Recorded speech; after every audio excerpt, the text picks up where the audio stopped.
आई एक क्लास हुआ था ना। चलिए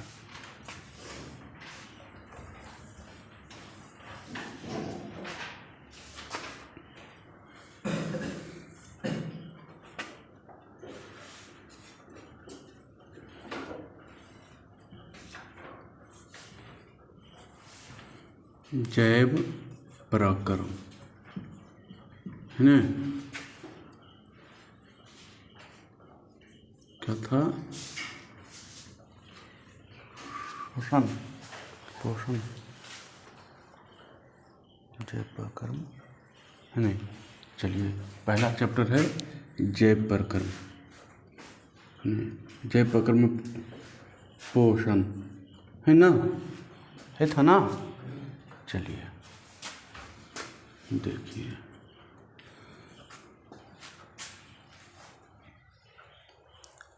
चलिए आगे बढ़ते हैं ना। क्लास 2 था। चलिए लिखिएगा अमीबा अमीबा में पोषण। अमीबा में पोषण, अमीबा में पोषण है ना। अमीबा में पोषण देखिए, अमीबा में पोषण देखिए। अमीबा जो है 9th क्लास में आप आए पढ़ के, 9th में अमीबा के बारे में पढ़ना था है ना।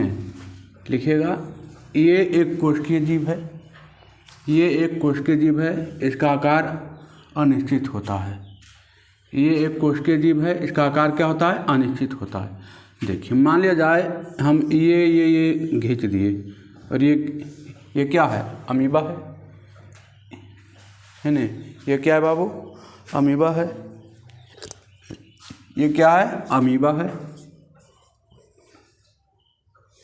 ये क्या है? अमीबा है ना। अमीबा, अमीबा का कोई भी आकार क्या है इसका? अनिश्चित होता है। क्या होता है? कोई भी आकार से पारिए अमीबा ही रहेगा है ना। इसमें कोई फिक्स आकार नहीं होता। मान लिया जाए ये अमीबा है और ये अमीबा है, इसके अथी में नज़दीक रख दिए इसका भोजन रख दिए है ना। तो ये अमीबा इसको भोजन रख दिए। अब ये भोजन प्राप्त करने के लिए क्या करेगा? तो जब भी अपना भोजन प्राप्त करने के लिए जब भी भोजन प्राप्त करना चाहेगा तो पहले अपने शरीर के अंदर एक कूटपाथ का निर्माण करता है। क्या करता है? कूटपाथ का निर्माण करता है ना। ये देखिए मान लिया जाए ये अमीबा है ना। ये मान लीजिए अमीबा है, यहाँ पर देखिए भोजन है। ये जो तैयार किया है ना, इसको बोलते हैं कूटपाद। इसको क्या बोलते हैं? कूटपाद। कूटपाद जब भी अपना भोजन को अंदर खाने के लिए तैयार करेगा ये, तो भोजन को अंदर लेने से पहले क्या करता है? ये कूटपाद का क्या करता है? निर्माण करता है। क्या करता है? कूटपाद का निर्माण करता है ना। भोजन को क्या करेगा? कूटपाद का निर्माण करके क्या करेगा? भोजन को अंतर्ग्रहण करेगा। क्या करेगा? अंतर्ग्रहण करेगा अंतर्ग्रहण है ना। अंतर्ग्रहण करने के बाद क्या करेगा? फिर ये भोजन को अंदर ले लेगा है ना। ये भोजन को अंदर ले लिया। अब क्या करेगा? इसमें जितना एनर्जी रहेगा, जो भी पदार्थ रहेगा, सबको क्या करेगा? ये सोख लेगा। क्या करेगा? एकदम सोख लेगा पूरा है ना। तो उसको बोलते हैं अवशोषण। क्या बोलते हैं? अवशोषण। अवशोषण करने के बाद क्या करेगा? ये अवशोषण कर लिया है ना। पूरा जो है इसमें जितना विटामिन था, प्रोटीन था, सबको क्या कर लिया? ये अवशोषण कर लिया। अवशोषण करने के बाद क्या करेगा? ये क्या करेगा?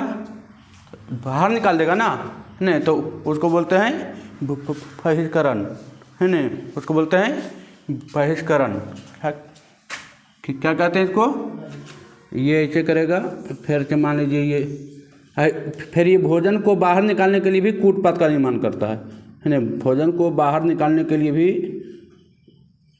कूटपात का ही निर्माण करता है ना। तो इसको बोलते हैं बहिष्करण। क्या बोलते हैं? बहिष्करण, है ना। तो अमीबा भोजन को अवशोषण करने के लिए या अमीबा में पोषण करने के लिए कितना चरण होता है? तो पहला अंतर्ग्रहण, दूसरा अवशोषण और तीसरा बहिष्करण, है ना। तीसरा क्या होता है? बहिष्करण होता है ना। तो लिखिएगा, ये पहले फाड़ लीजिए, है ना।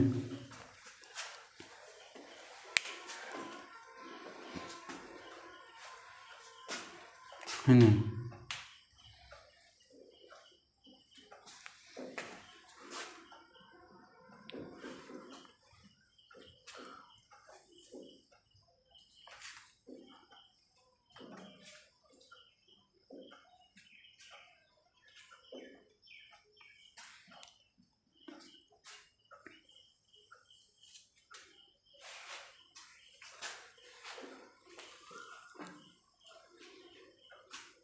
हो गया?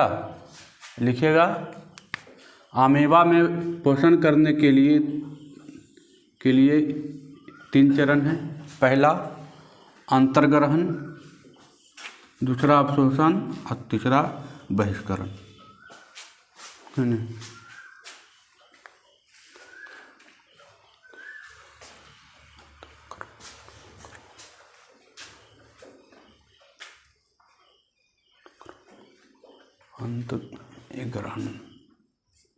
अंतर्ग्रहण, अवशोषण, बहिष्करण, है ना। चलिए लिखेगा, इसमें अवशोषण इसमें लिखेगा, इसके 3 चरण होते हैं, है ना। लिखेगा, इसके 3 चरण होते हैं। लिखेगा, इसके 3 चरण होते हैं। पहला अंतर्ग्रहण, दूसरा अवशोषण,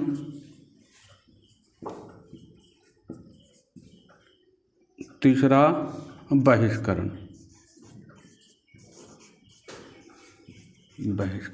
है ना। अमीबा में कितने चरण होते हैं बाबू? 3 चरण होते हैं, है ना।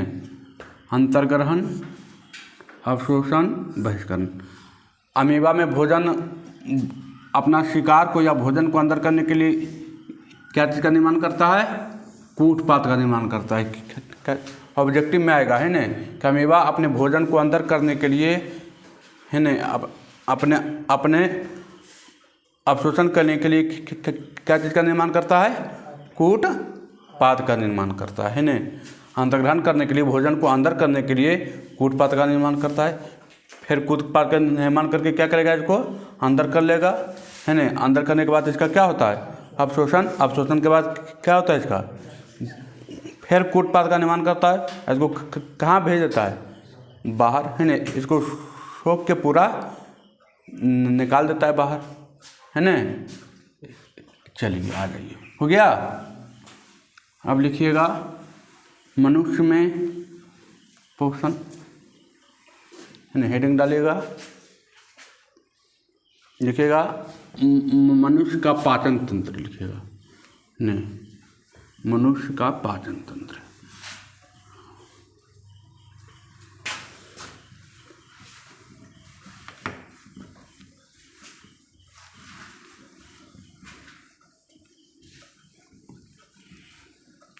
चलिए आइए, हेडिंग डालिएगा,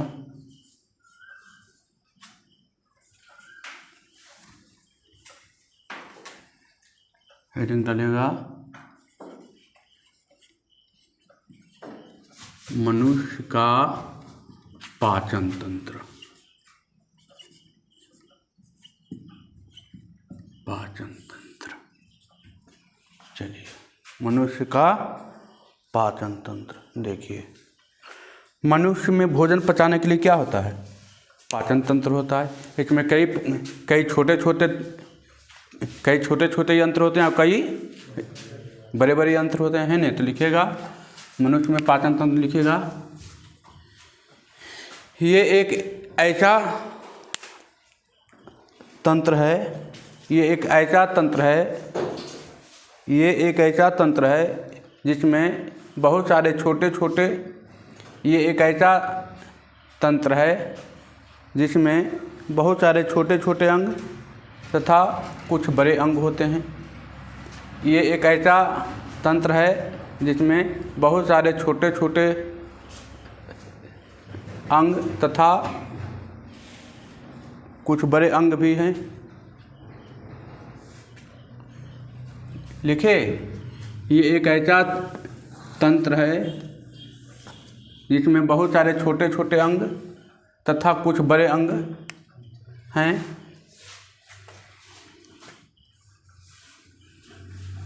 ये सब मिलजुल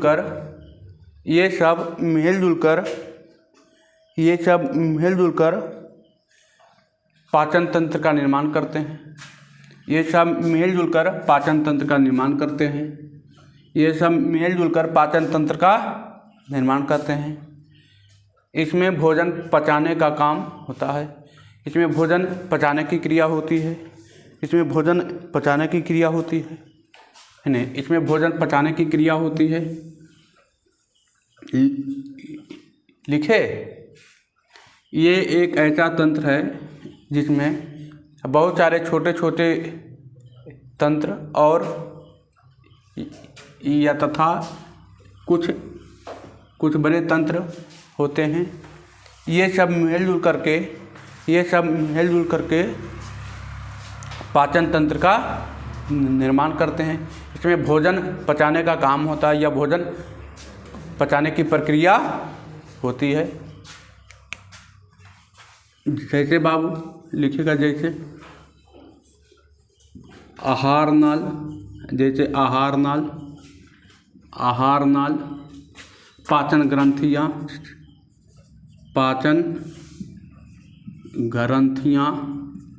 इत्यादि, पाचन ग्रंथियाँ इत्यादि हो गया, है ना? तो लिखिएगा पहले आहार नाल,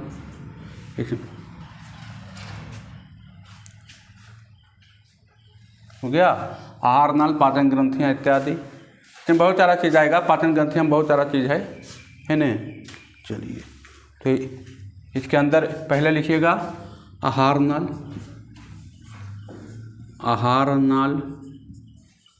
है ना?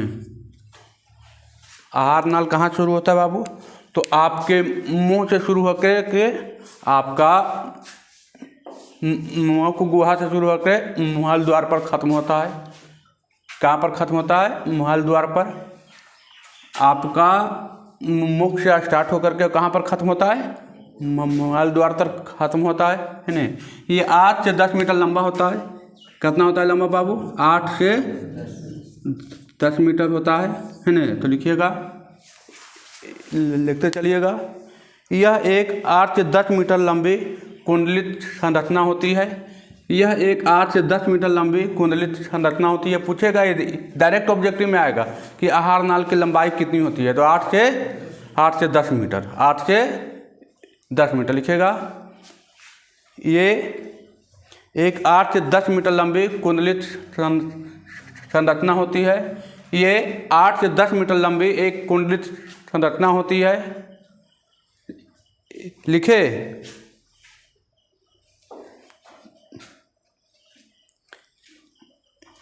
हो गया। ये एक 8 से 10 मीटर लंबी कुंडलित संरचना होती है।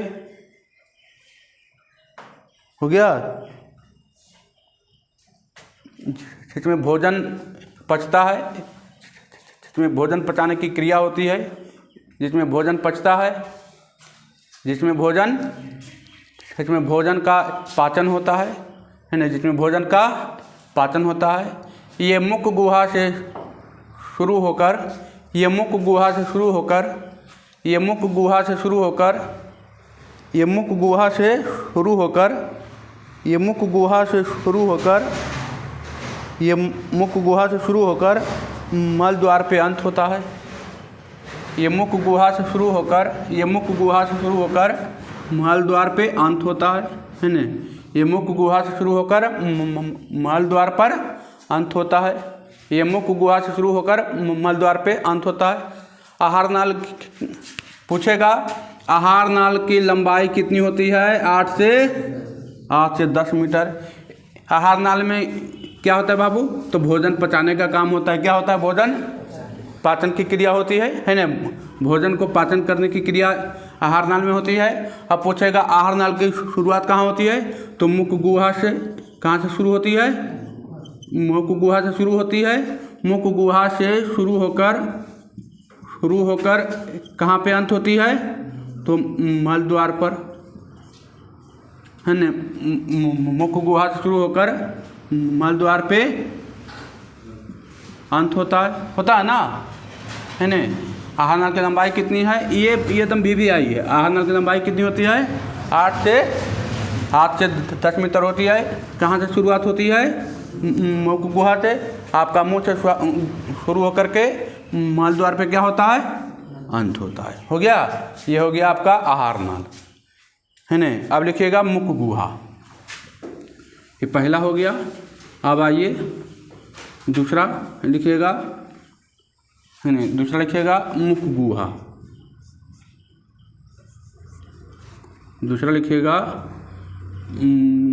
मुख गुहा, मुख गुहा, है ना। मुख गुहा लिखिएगा। मुख गुहा क्या है? तो आहार नाल का सबसे ऊपरी भाग है, सबसे पहला भाग है। मुख गुहा जो है आहार नाल का कैमा भाग है? सबसे पहला भाग लिखिएगा। ये आहार नाल का सबसे पहला भाग है। ये आहार नाल का सबसे पहला भाग है। ये आहार नाल का सबसे पहला भाग है। ये आहार नाल का सबसे पहला भाग है। ये आहार नाल का सबसे पहला भाग है। जो ऊपर और नीचे, जो ऊपर और नीचे की जबरे से घिरा हुआ है। ऊपर और नीचे क्या है बाबू? एक जबरा है जो ऊपर और नीचे जबरे से घिरा हुआ रहता है। जो ऊपर और नीचे जबरे से घिरा हुआ रहता है। इसे बंद करने के लिए मांसल होठ होते हैं जो एक ऊपर एक नीचे होते हैं। इसे बंद करने के लिए मांसल होठ होते हैं। इसे बंद करने के लिए मांसल होठ होते हैं जो एक नीचे और एक ऊपर होते हैं कि नहीं बाबू? देखिए ना, ये मान लिया जाए ये आपका ठीक है ना। ये आपका मान लीजिए कि ये आपका बॉडी है ना। ये मान लीजिए आपका ऐसे करके ये बॉडी है। तो यहाँ पर मान लीजिए ये है। तो इसे बंद करने के लिए एक ऊपर होठ रहता है, क्या रहता है? एक नीचे होठ रहता है कि नहीं रहता है ना। यहाँ पर इसे बंद करने के लिए एक ऊपर होठ है, एक क्या है? नीचे होठ है ना। चलिए, इसे बंद करने के लिए एक ऊपर एक नीचे क्या रहता है? होठ होते हैं, है ना। जैसे क्या कहते हैं? मुख गुहा कहते हैं। जैसे क्या कहते हैं? मुख गुहा कहते हैं, है ना। मुख गुहा क्या है बाबू? तो ये आहार नाल का सबसे पहला भाग है ना। ये आहार नाल का सबसे पहला भाग है। ये एक जबड़े से घिरा हुआ रहता है जो एक ऊपर एक नीचे होता है। इसे बंद करने के लिए मांसल होठ होते हैं कि नहीं? होठ होते हैं, एक ऊपर एक नीचे। इसे क्या कहते हैं? मुख गुहा कहते हैं। अब चलते हैं मुख गुहा के अंदर, चलते हैं बाबू, है ना। लिखिएगा मुख गुहा के अंदर।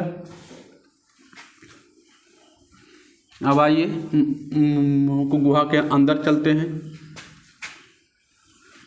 देखिए मुख गुहा के अंदर लिखिएगा, मुख गुहा के अंदर है ना, मुख गुहा के अंदर।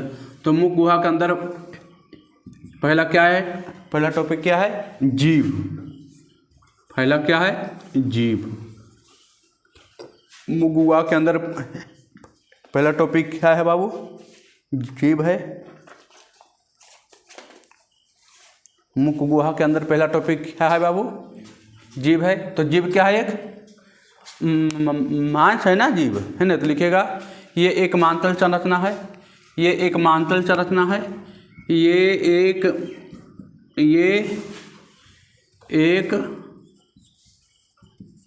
मांसल संरचना है जो आगे का सिरा मुक्त होता है। ये एक मांसल संरचना है, ये एक मांसल संरचना है जो मुख गुहा के अंदर पाई जाती है। लिखिएगा ये एक मांसल संरचना है जो मुख गुहा के अंदर पाई जाती है, जो मुख गुहा के अंदर पाई जाती है। ये एक मांसल संरचना है जो मुख गुहा के अंदर पाई जाती है, मुख गुहा के अंदर पाई जाती है। लिखे ये एक मांसल संरचना है जो मुख गुहा के अंदर पाई जाती है। हो गया, मुख गुहा के अंदर पाई जाती है। हो गया, इसका आगे का सिरा मुक्त होता है, इसका आगे का सिरा मुक्त होता है, इसका आगे का सिरा स्वतंत्र होता है। लिखे आगे का सिरा स्वतंत्र है ना, खुला हुआ है ना। अब पीछे का सिरा क्या रहता है, बंधा हुआ रहता है ना। तो लिखिएगा इसका आगे का सिरा मुक्त होती है और पीछे की भाग मुख गुहा से बंधा हुआ रहता है, पीछे का भाग मुख गुहा से बंधा हुआ रहता है। इसे हम जीभ कहते हैं, इसे हम क्या कहते हैं, जीभ कहते हैं। क्या लिखे, ये एक मांसल संरचना होती है, ये एक मांसल संरचना है जो मुख गुहा के अंदर पाई जाती है। इसका आगे का सिरा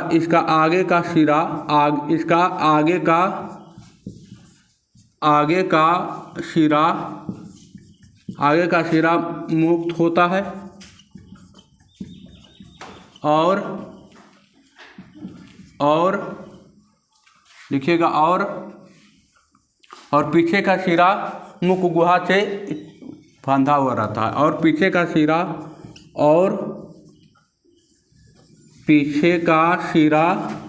क्या रहता है बाबू, पीछे का सिरा मुख गुहा से बंधा रहता है, मुख गुहा से बंधा रहता है। इसे क्या कहते हैं, जीभ कहते हैं। हो गया, इसे क्या कहते हैं, जीभ कहते हैं। अब जीभ का काम क्या है भाई, क्या काम है जीभ का? तो जीभ का सबसे पहला काम है, बोलने के काम में आता है। जीभ आता है कि नहीं बोलने के काम में? इसका जीभ काट दिया जाए उसका आवाज़ मुंह से नहीं निकलेगा, है ना। तो लिखिएगा इसका कार्य। अब आइए लिखिएगा इसका कार्य क्या है बाबू, है ना।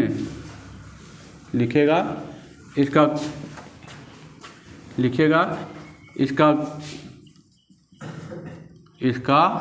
वो जल्दी के चक्कर में लिखिएगा इसका कार्य। पहला पॉइंट लिखिएगा ये बोलने के काम में आता है।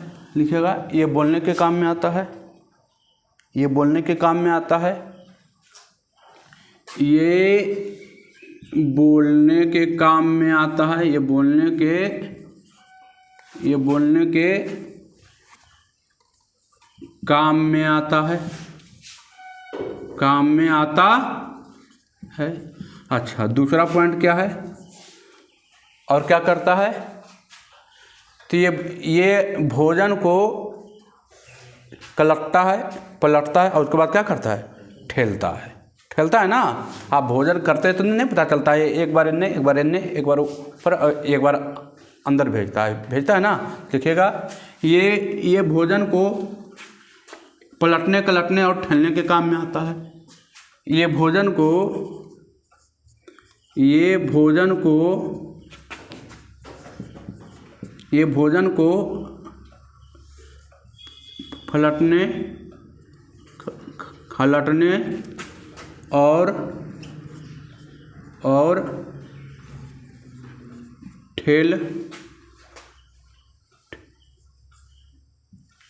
ठेलने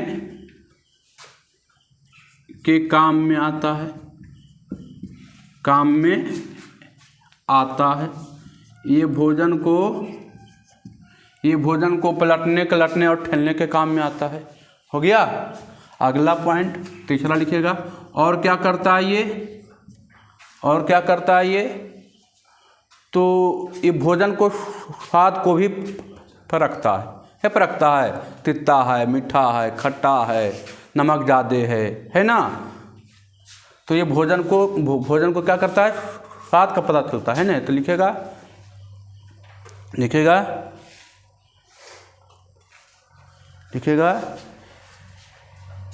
ये भोजन में स्वाद का पता लगाता है। ये भोजन में स्वाद का पता लगाता है। ये भोजन में स्वाद का पता लगाता है। ये भोजन में स्वाद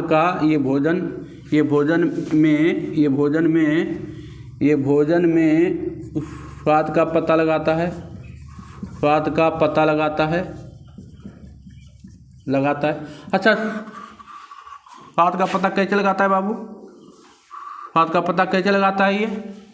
तो इसमें क्या होता है, आपके जीभ में छोटे छोटे कण पाए जाते हैं। छोटे छोटे माने आपका ये क्या उसको बोलते हैं, छोटे छोटे उसमें अथी पाए जाते हैं, क्या उसको बोलते हैं, अंग पाए जाते हैं, है ना। छोटे छोटे आप जब कीजिएगा ना, देखिएगा गौर से, तो छोटे छोटे अंग पाए जाते हैं जो ऊपर जैसा नोखिला होता है ना। नोखिला होता है, उसे हम कहते हैं स्वाद कलियाँ कहते हैं।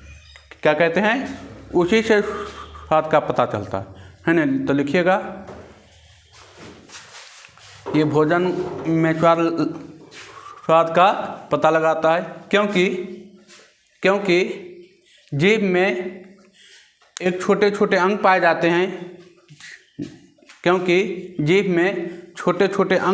हैं। जिसे स्वाद खलिया कहते हैं।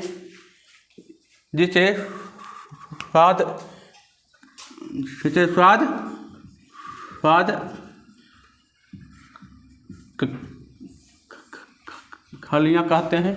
हो गया। क्योंकि जीभ में छोटे छोटे अंग पाए जाते हैं जिसे स्वाद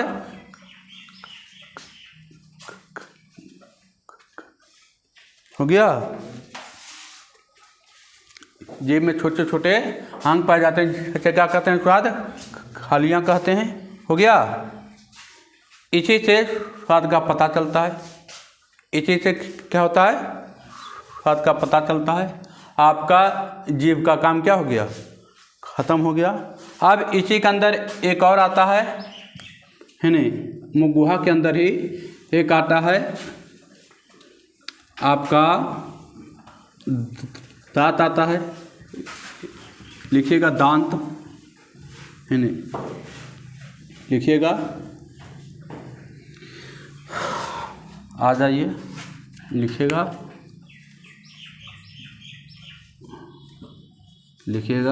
दांत। हो गया। आ जाइए, लिखिएगा मुँह गुहा के अंदर एक और संरचना पाई जाती है। मुख गुहा के अंदर एक और, लिखिएगा दांत बाबू। मुख गुहा के अंदर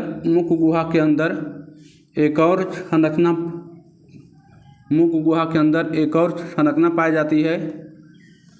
मुख गुहा के अंदर एक और संरचना पाई जाती है। मुख गुहा के अंदर एक और संरचना पाई जाती है। इसे दांत कहते हैं। इसे क्या कहते हैं बाबू? दांत कहते हैं। हो गया। मुख गुहा के अंदर एक और संरचना पाई जाती है जिसे दांत कहते हैं, जो अत्यंत कठोर होता है।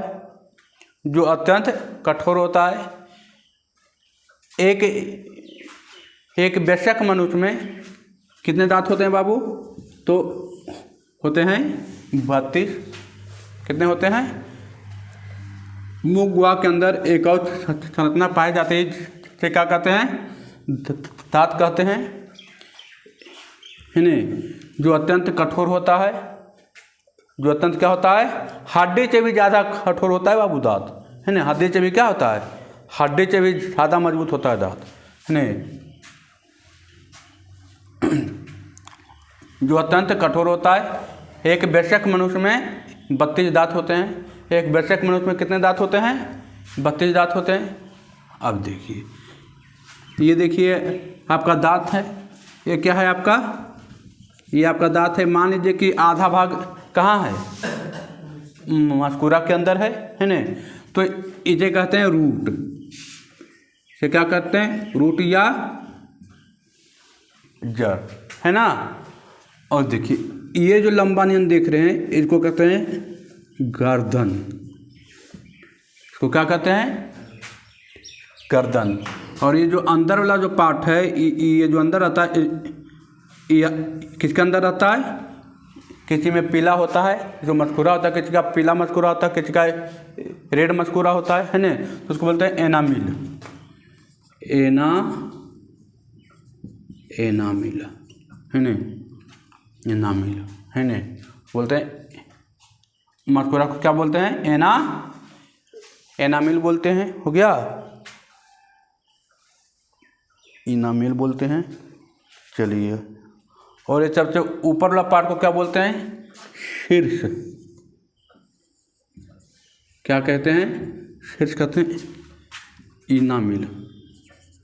एनामिल कहते हैं। और ये जो देख रहे हैं, ये जो देख रहे हैं, इसको क्या बोलते हैं? है ना? इसको बोलते हैं कैविटी, है ना? इसको क्या बोलते हैं? कैविटी।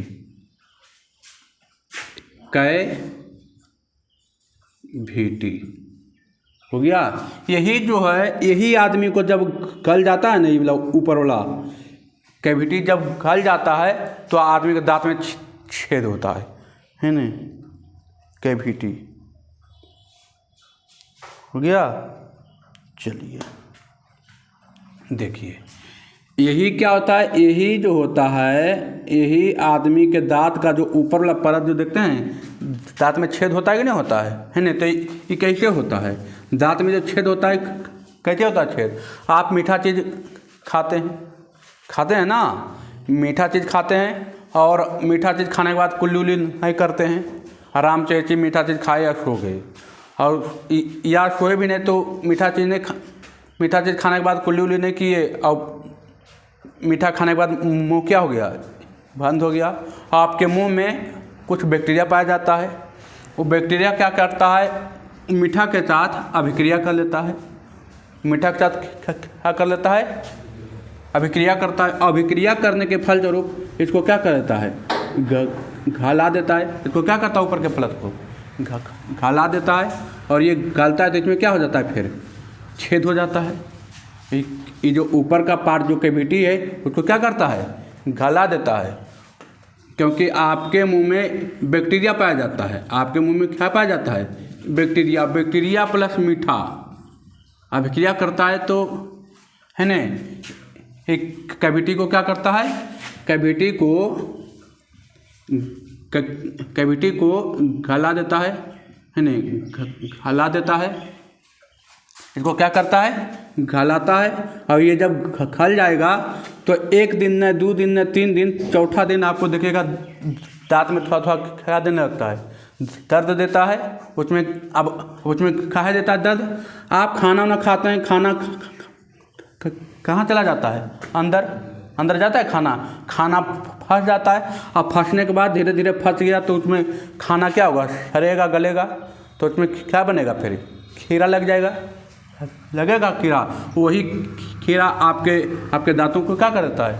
खराब कर देता है। और जब दांत खराब होता है तो आपका दांत में दर्द होता है, फूल जाता है ना? तो ये क्या कहते हैं? दंत अस्थि क्षय। उसे क्या कहते हैं? दंत अस्थि क्षय। क्या कहते हैं? दंतस्थी क्षय। ये कैसे होता है? आप मीठा भोजन करते हैं, मीठा भोजन करने के बाद आपका मुंह क्या हो जाता है? 2 घंटा 4 घंटा 5 घंटा के लिए बंद होता है। चाहे आप मीठा भोजन खा लिए रात में और पानी उनी नहीं पिए, कुल्ली उल्ली नहीं किए, मीठा भोजन करके आप क्या हो गए? सो गए, तो आपका मुंह अब 3-4-5 घंटा के लिए बंद हो जाएगी। 5-6 घंटा के लिए तो बंद होगी ना। तो बंद होने के बाद आपके मुंह में क्या है? बैक्टीरिया है। अब बैक्टीरिया और मीठा में दोनों में अच्छा संबंध है। ये दोनों कहेगा आओ हम दोनों क्या कर मिले जरी, और मिलने के दरमियान में क्या करेगा? दांतों के साथ कई बैक्टीरिया मुंह में अपक्रिया करेगा दोनों, और अपक्रिया करेगा तो खौचे का निर्माण करेगा, अम्ल का निर्माण करता है। खौचे का निर्माण करता है अम्ल का। अम्ल जो बनाता है किसी चीज़ को गलाने का काम करता है। अम्ल जब बनता है तो किसी चीज़ को हम बताए थे कि सल्फ्यूरिक अम्ल, एक बूंद हाथ पर डालते हैं तो ऊपर से कहाँ निकल जाता था? नीचे। हम पढ़ाए हैं अम्ल एवं क्षार में, पढ़ाए हैं ना। तो अम्ल जो होता है किसी भी चीज़ को गलाने का काम करता है। अम्ल का गुण क्या है? किसी चीज़ को गलाता है। और ये ऊपर का जो फरस होता है बहुत मुलायम होता है ना। ऊपर का जो परत होता है बहुत मुलायम होता है, और ये कैविटी को क्या करता है? गला देता है। क्या करता है? गला देता है। अब ये गलेगा तो क्या होगा? अंदर छेद होगा छेद, और छेद में क्या होगा? आप जो खाते हैं उसमें जाके क्या हो जाएगी? फंसेगी, और फंसने के बाद 2 दिन 4 दिन 5 दिन के बाद ये गल जाएगा। उसमें गलने के बाद उसमें खीरा होगा। खीरा होने के बाद आपका दांत में क्या होगा? दर्द होगा, है नहीं? दांत में क्या होगा? दर्द होगा, और दर्द होने के बाद आपका बहुत सारा प्रॉब्लम क्रिएट करता है। तो ये ऊपर का परत जो खलता है उसको कहते हैं दंतस्थी क्षय कहते हैं। आए समझ में, है न? आप चलिए, हो गया। अब लिखिएगा हाथी के प्रकार, लिखिएगा दांत के प्रकार, लिखिएगा इसके प्रकार, है नहीं? लिखिएगा इसके प्रकार, है नहीं? लिखिएगा ये 4 प्रकार के होते हैं। ये 4 प्रकार के होते हैं। पहला लिखिएगा खतरनाक, दूसरा लिखिएगा भेदक, तीसरा लिखिएगा अग्रसवर्णक, अग्रसवर्णक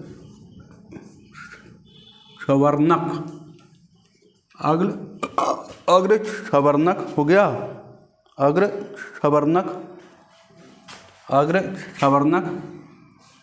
और चौथा लिखिएगा, पहला हो गया, दूसरा हो गया, एक तीसरा हो गया, और चौथा लिखिएगा सवर्णक, है न?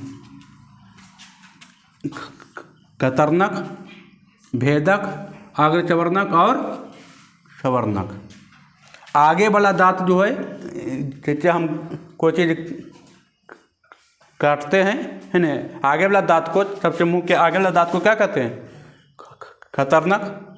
अब कुत्ता उत्ता जब भूखता है देखते हैं 2 गो दांत यहाँ पर एकदम निकल जाता है, उसको कहते हैं भेदक। भेदने का काम करता है। आप गन्ना उन्ना खाते हैं तो गन्ना के पकड़ने का काम कौन करता है?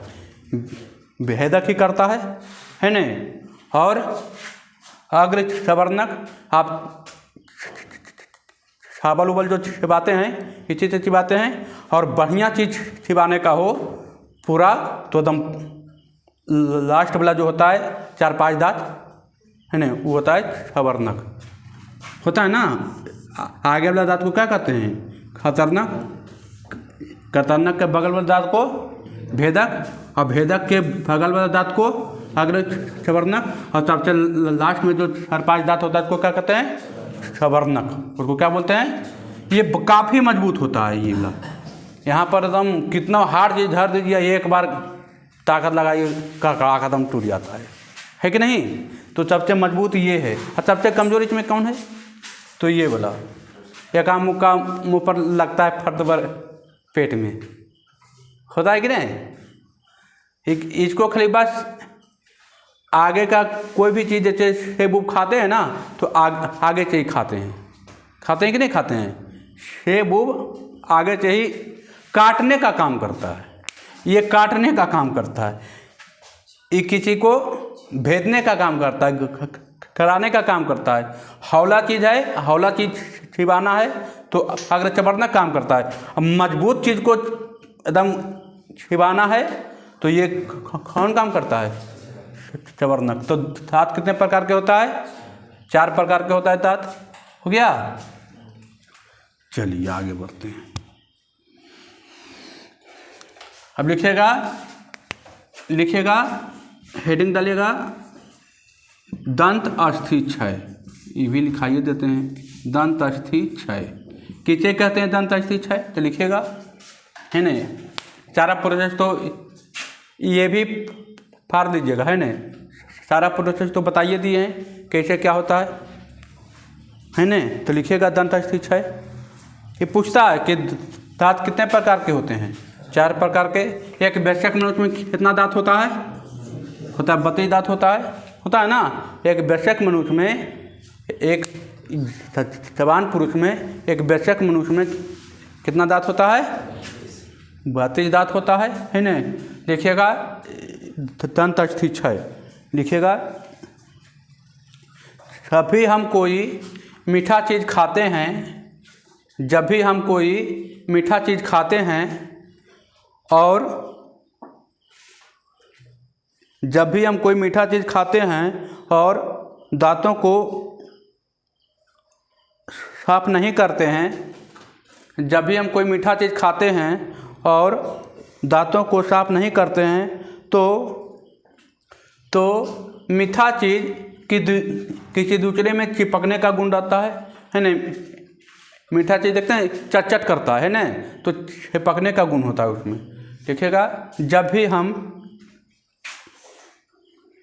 मीठा चीज़ खाते हैं या मीठा भोजन करते हैं और दांतों को अच्छी तरह से साफ नहीं करते हैं तो मीठा चीज़ दूसरे में चिपकने का गुण रखता है। मीठा चीज़ दूसरे में चिपकने का गुण रखता है। मीठा चीज़ दूसरे में चिपकने का गुण रहता है। मीठा चीज़ दूसरे में चिपकने का गुण रहता है। मीठा चीज़ दूसरों में चिपकने का गुण रहता है। मीठा चीज़ दूसरे में चिपकने का गुण रखता है। जब लिखिएगा जब वो दांतों में चिपके रहते हैं, जब वो दांतों में चिपके रहते हैं है नहीं, जब वो दांतों में चिपके रहते हैं तब रात में या ज़्यादा समय बीत जाने के बाद है नहीं। लिखिएगा चिपका रहता है तब रात में या ज़्यादा समय बीत जाने के बाद जब हमारा मुंह हिल-डुल नहीं रहा होता है, तब हमारा मुंह हिल-डुल नहीं रहा होता है तो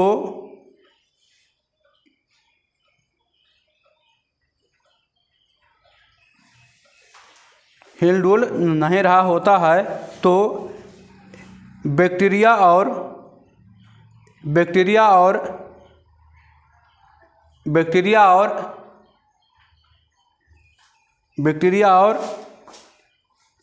मीठा के साथ अभिक्रिया कर लेते हैं। बैक्टीरिया और मीठा के साथ अभिक्रिया कर लेते हैं।